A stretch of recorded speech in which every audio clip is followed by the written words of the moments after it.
such a high number that, you know, when the plane is half full, they said, well, you lose the water here, but it doesn't cost us very much to fill the plane.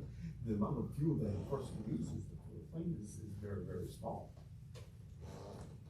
So, yeah, I'm sure they've got a break even as to, you know, where we are in regards. You're live, Mr. Chairman. Okay, welcome everybody to the board meeting today.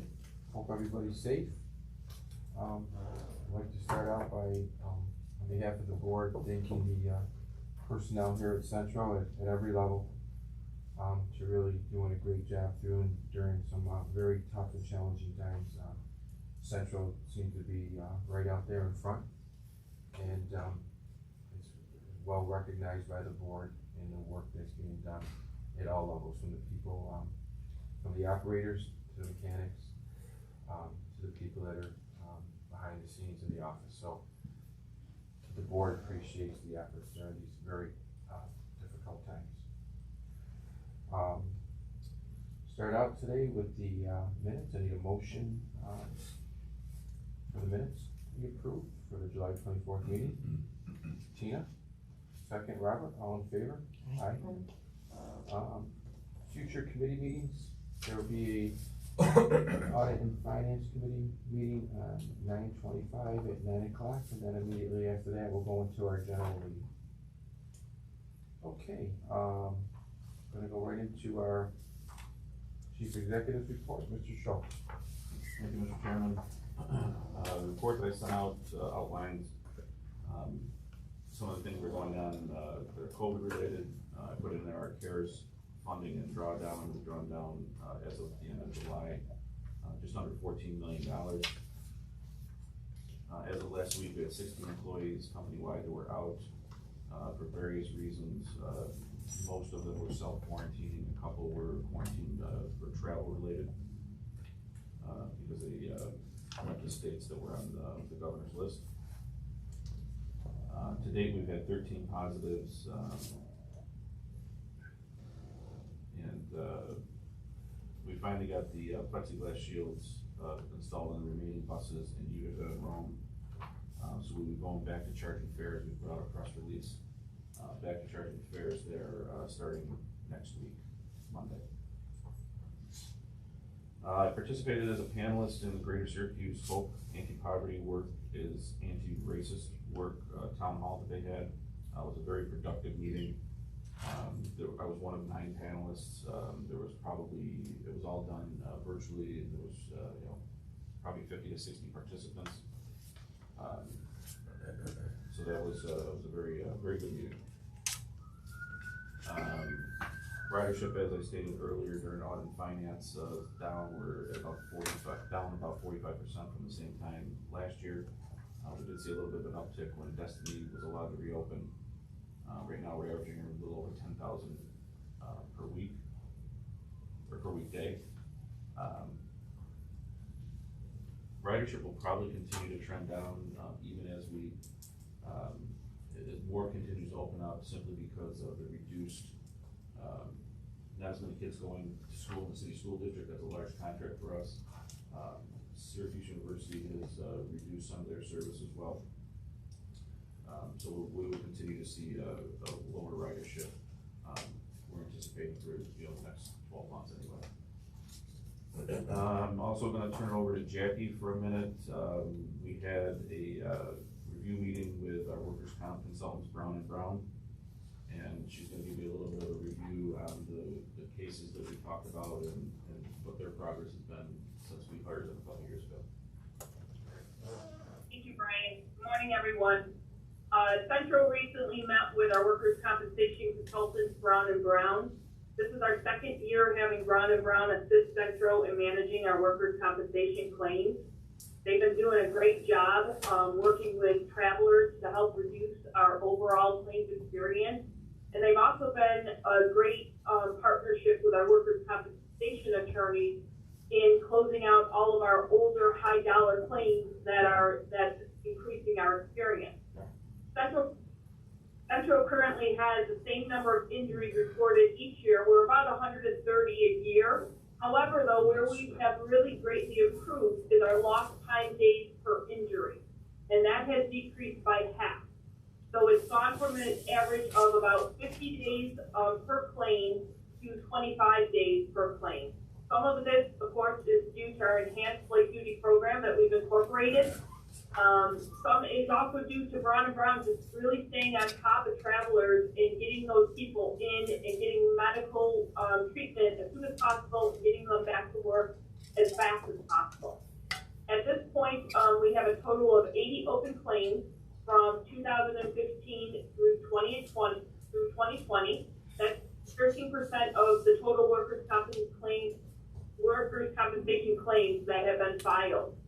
In addition, one really positive note is last year in 2019, we had 45 open claims that were 3 years or older. So from 2015 through 2017. This year, there are only 21 of those open claims. So we have closed out 24 open claims that are over 3 years. This is a little over half of our older, more expensive claims that have been closed and settled, which is going to, of course, decrease our claims experience. Therefore, we're on the right track to controlling our workers' compensation costs. Does anybody have any questions for me? I'd just like to state that I've heard a lot of workers' comp reports in my career. That is probably one of the best reports that I've ever basically heard. So I mean, whatever we're doing, keep doing it. That's really amazing. Thank you, Mr. Chairman. Yeah. Wow. I don't even want to talk about it. You want to drink yourself? No. Okay. Anything else? That's all I have, Mr. Chairman, thank you. Okay. Hey folks, moving into Audit and Finance Committee, this was all discussed in detail in committee meetings. A motion was made to bring it to the full board for approval for the consolidated statement of revenues and expenditures.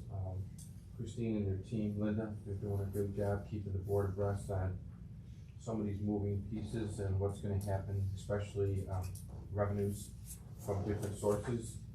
I think there'll be different mountains to overcome based on different reductions in the future, but I know the finance team will keep us abreast and come up with a plan so we can get through this and also maximize the use of the COVID dollars where it's appropriate. Motion was made to bring it to the full board for approval. So I'm looking for a motion for adoption. Robert, second. Luella, all in favor? Cayuga Community Colleges, service renewal, both the Auburn and the Fulton County campus. Motion was made to bring it to the board for approval. Need a motion? Tina, second. Joe, all in favor? Aye. Also, motion was made for SUNY Oswego Student Association service renewal. Motion was made to bring it to the full board. I need a motion to adopt it. Tina, second. Darlene, all in favor? Aye. Caitlin gave a good report on this vehicle inspection and repair services. It's resolution 3B to award a 5-year contract to Field Track Corporation for 5 years. Motion was made, bring it to the full board. I need a motion here. Tina, second. Darlene, all in favor? And EJ Moses has been working on some time for the New York State Rail Grant Agreement, funds that are needed to make some corrections there. All this is going on, good work, EJ. Motion was made to bring it to the full board. It's resolution 3C. I need a motion for approval. Luella, second. Darlene, all in favor? Aye. That concludes work today with the Audit and Finance Committee agenda. We're going to move on to Mr. Licurdo.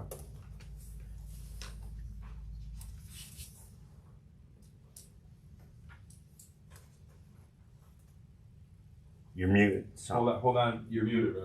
You're mute. No.